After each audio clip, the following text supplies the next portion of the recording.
Hello, this is California family law attorney and mediator Bryan Ginter. I own and operate the law firm Ginter Family Law and Mediation out of Northern California. And today we're going to talk about a topic that I know confuses a lot of people, and that is the difference between child custody recommended counseling and family law mediation. A lot of people call child custody recommended counseling mediation, and that is not correct. So let's dive right into it and look at the differences between child custody recommended counseling and true private family law mediation. First thing is in how voluntary these processes are. With child custody recommended counseling, that process is not voluntary at all. In fact, it is mandated, and it is triggered when somebody files a motion that involves child custody or parenting time. Once that happens, it is a court process that is mandatory for the litigants. On the other hand, private family law mediation is completely voluntary, and it takes an agreement by two people to enter into mediation and the continued agreement to stay in family law mediation. As far as what can be discussed in each is also very different. In child custody recommended counseling, the only two items that can be discussed is child custody and parenting time. Financial issues cannot be discussed, for example. On the other hand, in private family law mediation, all family law issues can be discussed, including child custody and parenting time, in addition to all of the financial issues like attorney's fees and property division, child support, and spousal support. Another difference is in their confidentiality.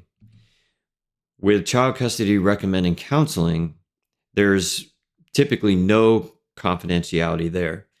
And what will happen is if parties can't reach full agreement on whatever issues that are being brought up to the court, whether it's child custody or parenting time, then the child custody recommended counselor prepares a report, and in that report are recommendations as to what that counselor feels is in the child's best interest. And then that report goes to the court, who ultimately makes the decision. On the other hand, in mediation, there is mediation confidentiality that applies to that process, which means that all of the discussions that take place in the course of the mediation process cannot be disclosed. Another difference is control over the outcome of the case. In child custody recommended counseling, I mentioned that report that is drafted with the recommendations by the child custody recommended counselor goes to the judge, and then it is the judge who ultimately decides what that is going to look like. And not only with child custody recommended counseling and child custody and parenting time, but with the case in general.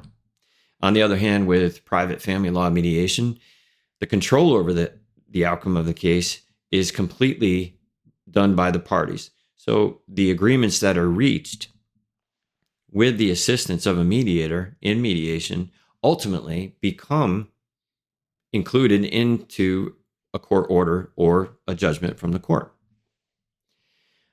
And then we're going to talk about cost. With child custody recommended counseling, typically it's free. It's a government-sponsored program, and you get a limited amount of time with that child custody recommended counselor. It could be an hour, maybe 2 hours, but it's a free process. With family law mediation, there is a cost to that, and that depends on a lot of things, the complexity of your case, for example. But you'd want to speak to your mediator to find out what the initial retainer is and what the renewable retainer is.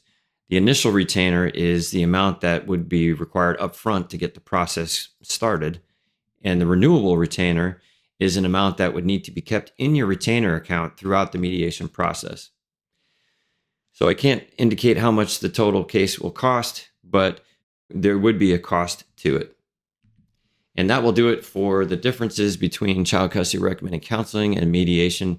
I hope that's been helpful. You can find more videos online with other family law topics at our website at ginterfamilylaw.com. And if you have any questions, feel free to give us a call at the number on your screen. Thank you and have a fantastic day.